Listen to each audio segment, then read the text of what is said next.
Everyone, welcome back. It's Melanie, your She Shed Scrapper. So today I am back with a one-page layout following along with this week's Cherry on Top Weekly Sketch Challenge. I love this one because it has hexagons in it, and I happen to have a hexagon punch, so we're going to make it easy and just use the punch. I am using the Camp Happy Bear collection from Photoplay. It's one that I've had for a little while and have quite a bit of it. I think I ended up buying 2 of the collection packs.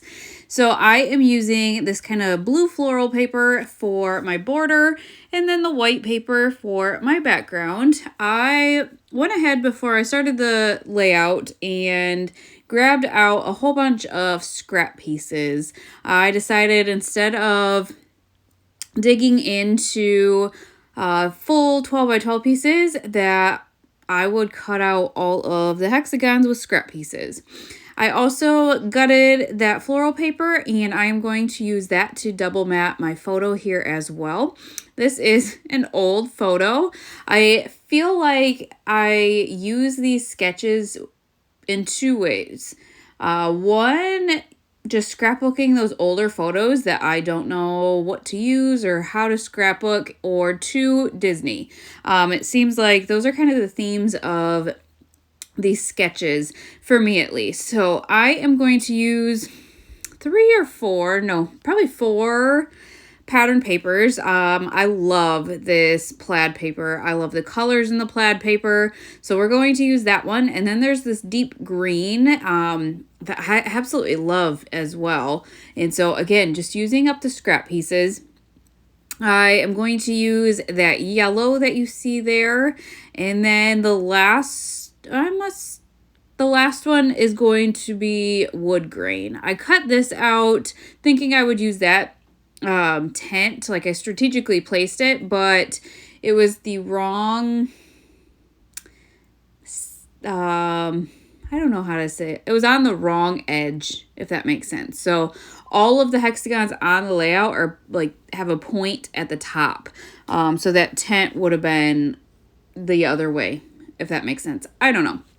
One thing I know is that I love hexagons, but for me, if I were to do this on my own, I feel like I overdo it with the hexagons.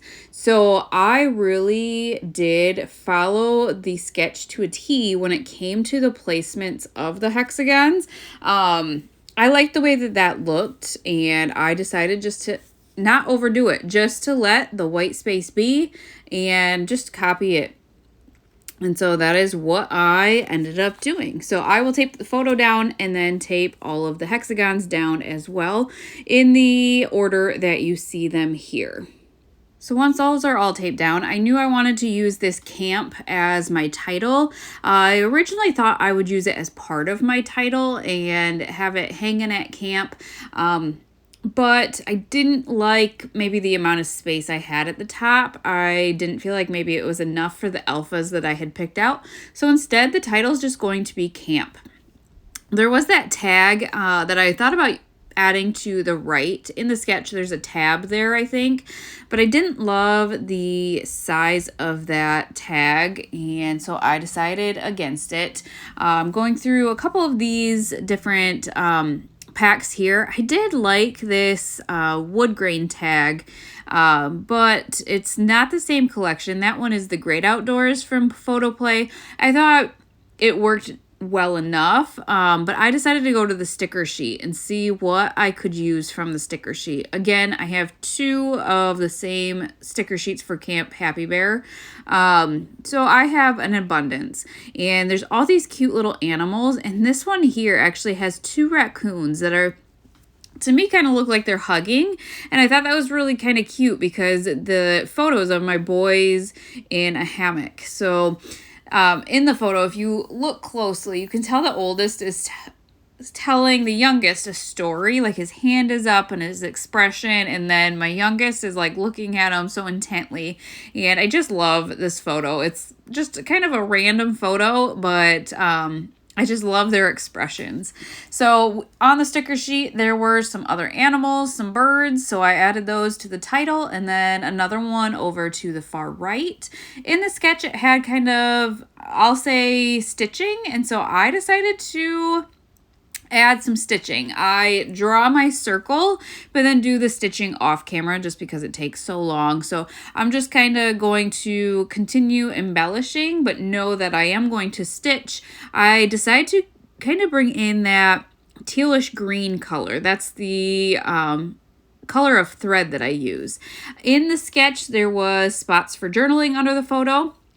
So I decided just to add some of the phrase stickers from the 12 by 12 sticker sheet, and then decided I'm still not done. I feel like it was kind of plain. I felt like it could have used a little bit more. Again, just following the or the sketch to a T for the most part, I guess. So I decided to bring in these cute little animals on these tree stumps, the raccoon and then the squirrel. I felt like that filled in that empty space under the photo really nicely by staggering them. And I did pop the squirrel up on some foam tape. So really that is just about going to finish it off. I will sketch off camera like I mentioned, and here is the finished not sketch, stitch. There was the stitching there, but I hope you guys enjoyed this layout, and definitely follow along with the weekly sketch challenge and get those cherry points. But I hope you enjoyed, and we will see you next time. Bye guys.